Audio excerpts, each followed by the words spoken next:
how I wish you were here. We're just two lost souls swimming in a fishbowl, year after year, running over the same old ground. Well, have we found the same old fears? Wish you were here.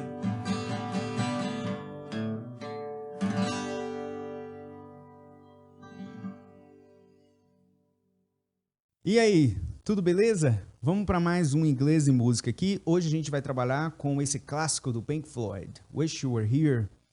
Acho que essa música é de 75, é até título do disco, né? O disco tem esse nome também, Wish You Were Here. Muitas palavras a gente tem aqui, muitas frases, expressões, então tenho certeza que você vai aprender muito. Deixar o convite para você deixar um likezinho aí, que ajuda bastante, tá? Compartilha esse vídeo com quem gosta de Pink Floyd, quem está estudando inglês, quem gosta de música, que também é muito legal e ajuda bastante, tá? Beleza, vamos lá. Wish You Were Here. Let's go. Bom, essa música aqui, ela já começa com um detalhe interessante no título. A música está dizendo, gostaria, né, que você estivesse aqui. Wish, obviamente, é esse gostaria, né? Wish. Mas repara que a frase não tem assim, quando a gente fala em português gostaria, você está dizendo, tá entendido aqui, que eu gostaria, né? Em inglês, o correto é sempre a gente pôr um sujeito na frase, tá? Não existe sujeito oculto em inglês, ou seja, não existe assim, somos brasileiros. Em inglês a gente tem que falar, nós somos brasileiros. Gostaria que você estivesse aqui. Em inglês nós temos que falar, eu gostaria que você estivesse aqui. Então tá faltando o I aqui. Obviamente, né, música tem a tal da licença poética, então muitas vezes tem adaptações para soar bem na música, né, para encaixar com a métrica da música, enfim. No dia a dia, a gente fala assim às vezes, sumindo com I, né, mas não é correto gramaticalmente, tá? Então, I wish, eu gostaria, né, eu gostaria que você estivesse aqui. You were here. Essa frase já é uma frase condicional, gostaria, ele não está falando gosto, né? Está falando gostaria, então é uma frase já no condicional. E aí ela flexiona a próxima frase que está na frente, gostaria que você estivesse. Porque essa frase aqui, quando ela está sozinha, sem estar numa frase condicional, ela significa você estava aqui, né? Você estava aqui. Mas como a frase com o wish aqui está colocando a frase no condicional, aí vira, gostaria que você estivesse aqui. Por quê? Gostaria que você estava aqui não faz sentido, né? Em inglês a gente não cria não tem uma forma nova para esse estivesse. A gente usa o mesmo do passado. O mesmo que você falaria, você estava aqui, quando você joga na frase condicional, vira você estivesse aqui, tá? Tanto é que se você falar assim, ó, se você estivesse, você vai falar assim, ó, if, que é se, tá? If you were here. Então, condicional, a gente usa dessa forma, tá? Beleza, vamos lá. Para a música em si. Já no título aqui já tem um tantão de coisa pra gente ver, né? Beleza, então ele fala, so you think you can tell. Então, você acha que você pode diferenciar. Duas coisas legais pra gente ver nessa frase aqui. Ele está fazendo uma pergunta. Você vê que ele, na segunda frase ele termina com uma pergunta, né? Heaven from hell. Aí ele já começa a frase também com uma linguagem coloquial, vamos dizer assim, porque o certo ele deveria falar do you think, né? Com a pergunta no presente, ele precisa usar esse do aqui para dizer que a frase está no presente, mas ele não usa. Também no dia a dia a gente fala assim, a gente comete esse erro, né? Mas gramaticalmente não está certo. Outra questão legal aqui é o que. Que você acha que você pode diferenciar. No inglês ela não está aqui, ele está subentendido. Por quê? Eu posso dizer assim, ó, you think that you can tell. O que seria esse that aqui, tá? Mas aqui ele pode tirar se ele quiser, como ele fez, tá? Por que que ele pode tirar? Porque depois do que tem um outro sujeito ou uma outra coisa. Aí pode tirar ou não. Vou dar um exemplo que você não pode tirar.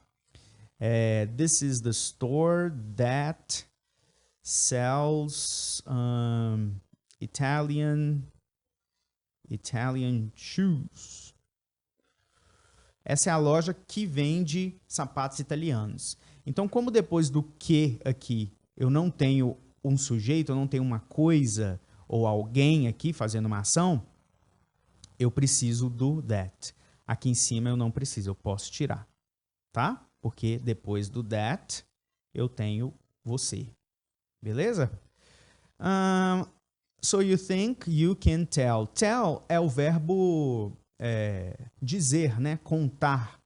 Mas aqui, you think you can tell heaven from hell, ou seja, você pode dizer a diferença, você pode diferenciar, tá? Então tá nesse sentido aqui. A frase de baixo, heaven from hell, você pode diferenciar céu de inferno, tá? Aí embaixo tem blue skies from pain. Então a gente tem dois tipos de céu, tá? Nós temos heaven, que é o paraíso, para onde que a gente vai, certo? Depois que a gente passar dessa daqui. E sky é o que a gente vê, o céu azul, né? Tanto é que ele compara o inferno com o paraíso, né? E quando ele fala sky, ele até fala azul. Céus azuis, né? Então, o céu azul é sky, tá? O céu de paraíso é heaven, tá bom? Então, tem essa diferença em inglês. Aqui ele pôs no plural, skies, tá? Blue não vai para o plural porque quando você põe a qualidade para uma coisa, né? Para um substantivo, quando você usa o adjetivo, ele não vai para o plural, tá bom? Então, céu de inferno, céus azuis de dor, né? Pain é dor.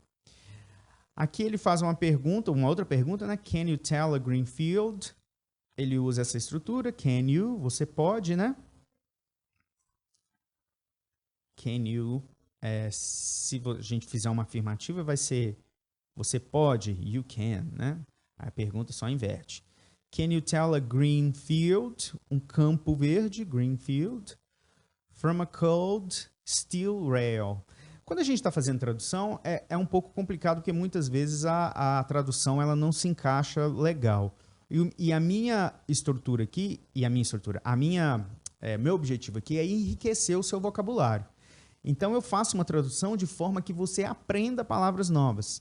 Então, esse é o meu objetivo. Então, muitas vezes, a tradução em português ela vai soar estranha. Fala, bom, mas em português, nessa frase está estranha. Mas é porque eu não quero fazer uma frase bonita. Eu não estou aqui fazendo uma adaptação da música. Eu estou aqui fazendo uma tradução para que você aprenda palavras e aprenda frases. Essa frase aqui é uma delas. From a cold steel rail. A minha tradução ficou uma fria ferrovia de aço. Fria, cold, steel, aço, rail é a ferrovia, né?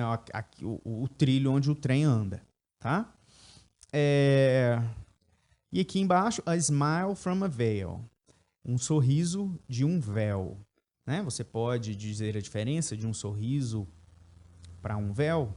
Enfim, faz sentido ou não, aí tem que perguntar ao compositor, né? Lembrando que essa tradução que eu faço aqui é uma tradução minha, tá? Não é uma tradução que eu peguei em algum lugar e tô aqui fazendo a aula. Eu traduzi a música de uma forma, né, atendendo o meu objetivo, que é enriquecer seu vocabulário, melhorar o seu entendimento de estrutura de frase. Então pode acontecer de você ver uma outra tradução por aí e haver algumas palavras diferentes, tá? Isso é normal. Quando a gente faz tradução, tem como você usar exatamente as mesmas palavras, exatamente a mesma estrutura de frase, né? Tem como você dizer a mesma coisa de uma maneira muito diferente ou de uma maneira minimamente diferente, tá? Então, essas frases, principalmente essas frases que são mais difíceis de traduzir, que ficam estranhas em português, você pode ver um detalhezinho ou outro diferente aí. Mas, no geral, tenho certeza que é a mesma coisa, mais ou menos o significado, tá? Das frases. A frase de baixo. Do you think you can tell? É a mesma frase lá de cima, só que aqui ele acerta. Acerta sim, né? Aqui ele fez gramaticalmente certo. Do you think you can tell? Lá em cima ele falou, you think you can tell? Como eu disse, faltou o do lá em cima, né? E aqui está gramaticalmente correta essa frase.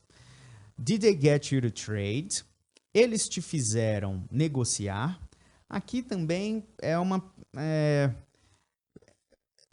é difícil colocar exatamente em português aqui. Did they get? Eles conseguiram, vamos colocar assim, que você negociasse. Quando você consegue algo, por exemplo, você fala, eu consegui isso, você pode falar, I got this, né? Pode falar assim, eu consegui um emprego novo, I got a new job, tá? Então, usa esse got aqui, é o verbo get no passado, tá?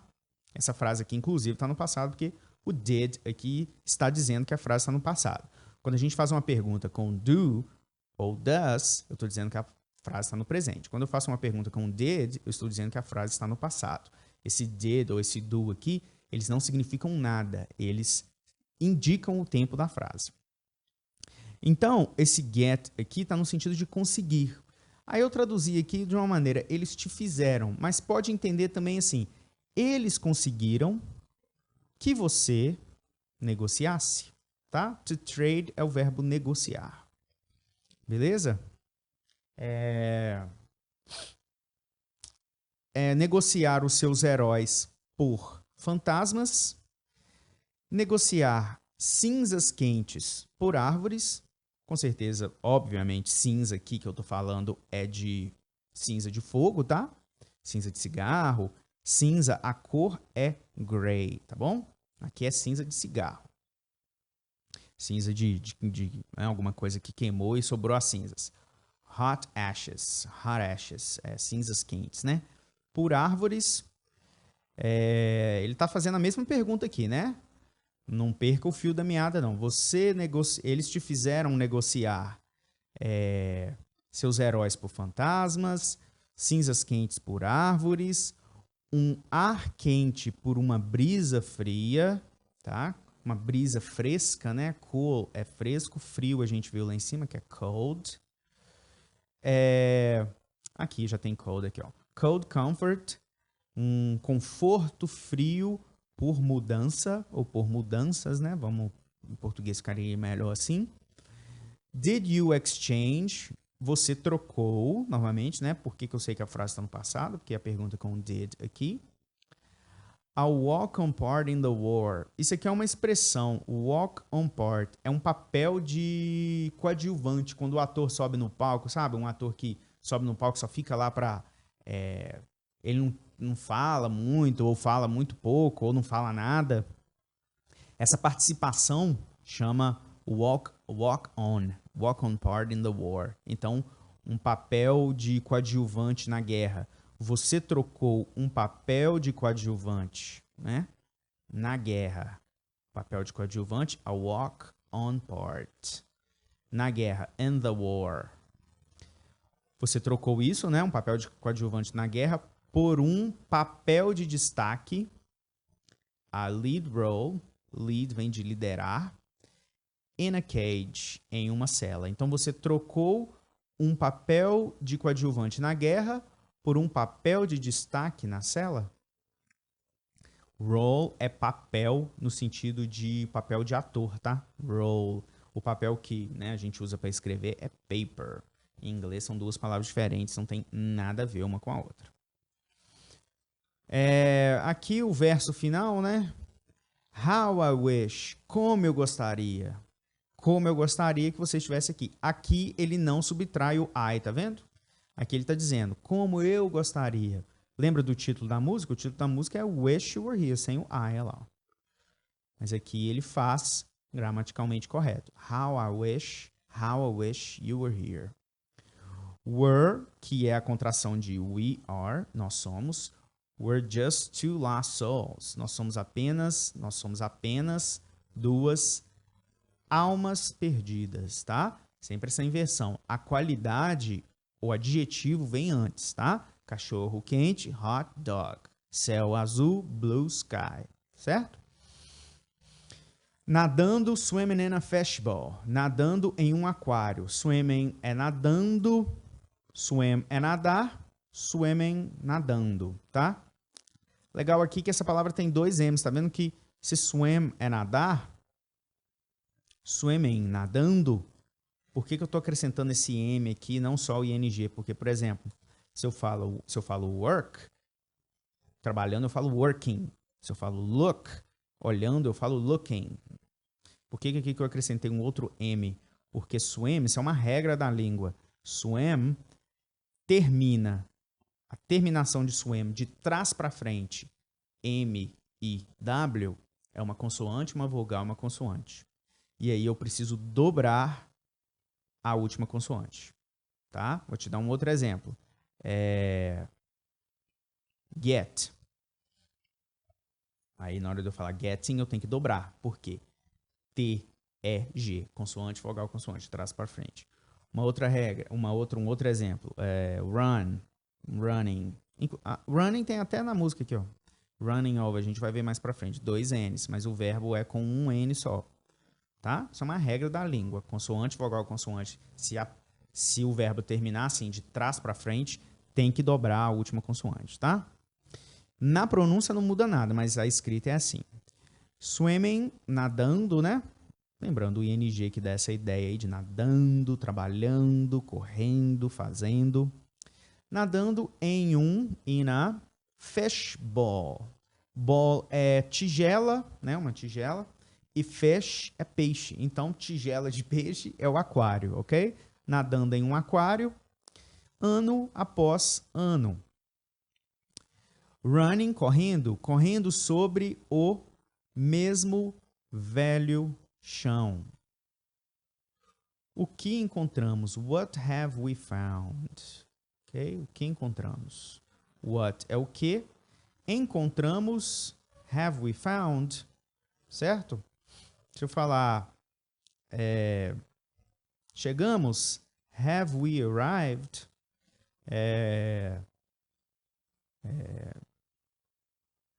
Vendemos, have we sold? Tá? Então, esse have we está dando a indicação de que a frase está no passado. E aí a gente tem que usar o verbo nessa forma de particípio aqui. O particípio a gente tem que ir aprendendo e memorizando. Found é o particípio de find, que é o verbo encontrar. Find, found. Tá? Ah, mas como é que eu aprendo esses verbos no particípio? Em inglês, dá trabalho, dá um trabalhinho, mas é muito mais fácil em português. Tá? Encontrar, encontrado. Como é que você sabe que é encontrado? Tem alguma regra? Você sabe alguma regra? Você sabe explicar alguma regra? Eu não sei. Eu tenho memorizado. Eu sei que encontrar, se eu for usar no particípio, eu vou usar encontrado. Se eu for usar no passado, eu vou usar encontrei. Isso tudo a gente tem memorizado. Em inglês é basicamente a mesma coisa, só que em inglês é mais simples, porque são muito menos formas, tá? Então, o que encontramos? Os mesmos velhos medos, the same, mesmos, old fears, fears, medos. Aí ele termina com o título da música, Wish You Were Here. Beleza? Muita coisa, como toda música, né? Qualquer música aí de 3 minutos, 4 minutos, se ela não for uma música repetitiva e muito instrumental, vai ter muita palavra, vai ter muita estrutura e você deve sempre buscar aprender a cantar, entender letra das músicas, principalmente as músicas que você gosta, porque aí vira uma coisa meio que prazerosa também, né? Bom, é isso. A gente fica por aqui hoje com essa música do Pink Floyd. Sábado que vem tem mais, fica ligado aí. Não esquece de deixar o like, compartilhar se for possível. E qualquer dúvida, deixa aí nos comentários que eu respondo, beleza? Aquele abraço então e have a good day.